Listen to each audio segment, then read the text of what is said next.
ಈ ಸಿನಿಮಾದಲ್ಲಿ ನೀವ್ ಇರ್ತೀರಾ ಅಂದಿದ್ರೆ ಸಾಕು ನಾನು ಒಪ್ಕೊಂಡ್ ಬಿಡ್ತಾ ಇದ್ದೆ. ಅಷ್ಟು ಆಸೆ ಇತ್ತು ನನಗೆ. ಯಾಕಂದ್ರೆ ನನ್ನ ಅಣ್ಣನ 99 ಸಿನಿಮಾ ಕಾಮಿಡಿಯನ್ ಆಗಿದ್ದು 100ನೇ ಸಿನಿಮಾದಲ್ಲಿ ಹೀರೋ ಆಗಿ ಗೆಲ್ಲಿಸ್ಕೊಂಡು ಬಂದಂತಹ ಒಂದು ತಾಕತ್ತಿತ್ತು ಗೊತ್ತಾ. ಅದ್ರ ಮೇಲೆ ನನಗೆ ಸಾಕಷ್ಟು ನಂಬಿಕೆ ಇತ್ತು. ಇನ್ನು ಕೋಟ್ಯಾಂತರ ಜನ ಅಭಿಮಾನಿಸುವಂತ ಆರಾಧಿಸುವಂತ ಒಬ್ಬ ನಾಯಕ ನಟನ ಇಟ್ಕೊಂಡು ಎಂತ ಒಳ್ಳೆ ಸಿನಿಮಾ ಮಾಡಬಲ್ರು ಅನ್ನುವಂತಹ ಕುತೂಹಲ ನನಗಿತ್ತು. ಈ ತರದ ಒಂದು ಸಿನಿಮಾ ಒಳಗಡೆ ನಾನಿದ್ದೀನಿ ಅಂತ ಅವ್ರು ಕೇಳಿದಾಗ ನನಗೆ ಸಖತ್ತು ಖುಷಿ ಆಯ್ತು. ಆಮೇಲೆ ಅವ್ರ ಒಂಥರ ಕೂಲ್ ಕ್ಯಾಪ್ಟನ್ ಧೋನಿ ತರ ಎಲ್ಲ ಬೆಸ್ಟ್ ಪ್ಲೇಯರ್ಸ್ನೇ ಆರಿಸ್ಕೊಳ್ತಾರೆ.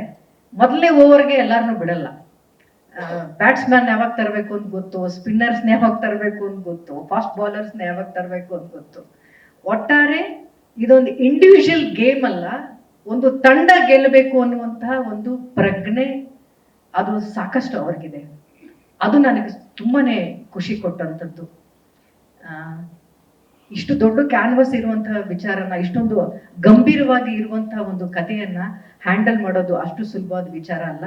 ಅದನ್ನ ತುಂಬಾ ಕೂಲಾಗಿ ಕ್ಲಾರಿಟಿನ ಇಟ್ಕೊಂಡು ಟೆಕ್ನಿಕಲಿ ತುಂಬಾ ಅಪ್ಡೇಟೆಡ್ ಆಗಿ ಈ ಸಿನಿಮಾವನ್ನ ತಗೊಂಡು ಬಂದಿದ್ದಾರೆ ನಿರ್ದೇಶಕರು ಹಾಗೂ DOP ಅವರು ಅಂತ ಹೇಳ್ಬಹುದು. ನಿರ್ಮಾಪಕರು, ನಾನು ಅವ್ರ ಜೊತೆ ಬಹಳ ವರ್ಷದಿಂದ ಕೆಲಸ ಮಾಡಿದ್ದೀನಿ. ಅವರು ಕಲಾವಿದರಾಗಿದ್ದಾಗಲೂ ಕೂಡ ನಾನು ಅವ್ರ ಜೊತೆ ಕೆಲಸ ಮಾಡಿದ್ದೀನಿ. ಅವ್ರ ಬ್ಯಾನರ್ ಅಲ್ಲಿ ಕೂಡ ನಾನು ಕೆಲಸ ಮಾಡಿದ್ದೀನಿ. ಸಿನಿಮಾಗೆ ಹಣ ಹೂಡಿಕೆ ಮಾಡೋದು ಅನ್ನೋದು ಬಹುಶಃ ಯಾರೋ ಹೇಳಿದಾಗೆ ವ್ಯವಹಾರಕ್ಕೂ ಮೀರಿದಂತ ಒಂದು ಕಲೆ ಇದು. ಸಿನಿಮಾಗೆ ದುಡ್ಡು ಹಾಕೋದು, ಆ ಕಲೆ ಬಹುಶಃ ತುಂಬಾ ಚೆನ್ನಾಗಿ ಕರಗತವಾಗಿದೆ ಅವರಿಗೆ. ಹಣದ ಜೊತೆಗೆ ಇವರೆಲ್ಲರ ಮೇಲೆ ನಂಬಿಕೆ ಇಟ್ಟಿದ್ದಿದೆಯಲ್ಲ, ಆ ನಂಬಿಕೆಯನ್ನ ಉಳಿಸ್ಕೊಳ್ಳುವಂತಹ ತಂಡ ಇಲ್ಲೆಲ್ಲ ಕೂತಿದೆ.